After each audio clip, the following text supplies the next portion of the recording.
3 questions sur l'alimentation. Pour vous, c'est quoi manger ?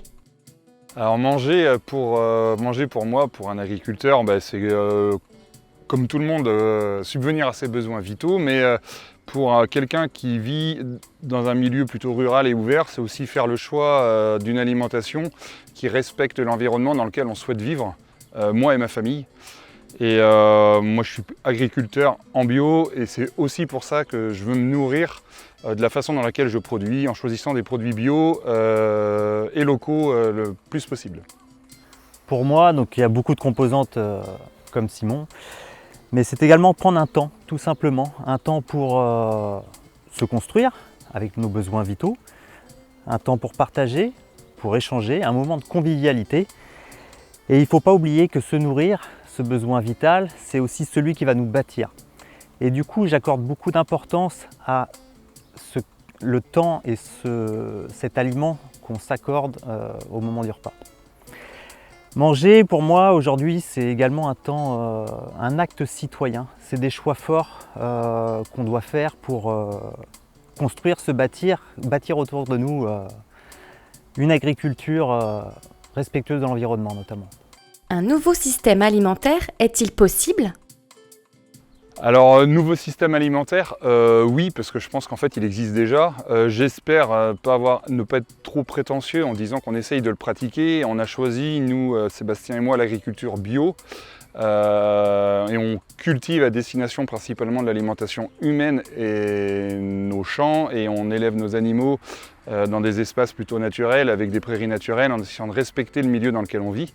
Donc un nouveau système alimentaire, je pense qu'il est déjà existant et qu'on essaye de le pratiquer tous les jours.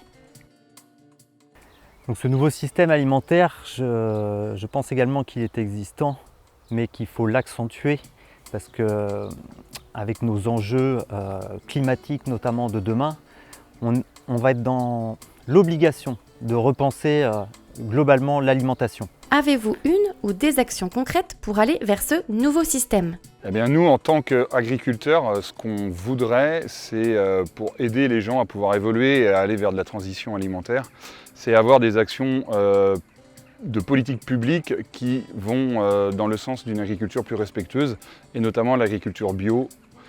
Et également aussi, je pense qu'on a un rôle éducatif à jouer auprès des plus jeunes, et essayer de leur inculquer des valeurs écologiques et environnementales dès l'école. Nos jeunes sont ouverts à l'ensemble de cette transition alimentaire. Ils sont pleins d'ouverture pour les peu de tables alimentaires que j'ai pu participer dans différentes écoles. On voit leur esprit d'ouverture, de recherche, de nouveautés. Ils sont vraiment curieux de toutes ces saveurs à travers une bonne alimentation. Pour eux, c'est une découverte et un monde à explorer. Et je pense qu'on a des leviers politiques, que ce soit européens, nationaux ou régionaux, qui sont là, qui attendent d'être activés et qui nous permettront d'avancer sur cette découverte et ces enjeux alimentaires. En tant qu'agriculteur, ce qu'on voudrait, c'est que la société aussi nous aide à changer, que ce soit par leur acte de consommation ou à un soutien à diverses formes d'agriculture. Aujourd'hui, on se sent parfois stigmatisé sur des sujets un peu clivants, tels que l'élevage, tels que l'irrigation. Et ce qu'on voudrait, ce serait un peu de discernement en fait, dans les propos sociétals ou de certains médias. Et parce que la transition écologique, ce n'est pas rayer tout ce qui se fait pour recréer une nouvelle agriculture, puisqu'on vous l'a dit tout à l'heure, cette nouvelle agriculture, selon nous, elle existe déjà. Mais il faut la maintenir et la soutenir. Pour aller vers ce nouveau système, ça passera par l'éducation auprès des enfants, notamment. Chose qu'on fait déjà, qu'on fait découvrir aux écoles. On fait de nombreuses tables dégustation et on sent que le public scolaire est très attiré, très curieux de cette alimentation pleine de saveurs. Ce qui serait important également, ce serait aussi ne pas oublier de reconnecter les consommateurs et les agriculteurs et les producteurs.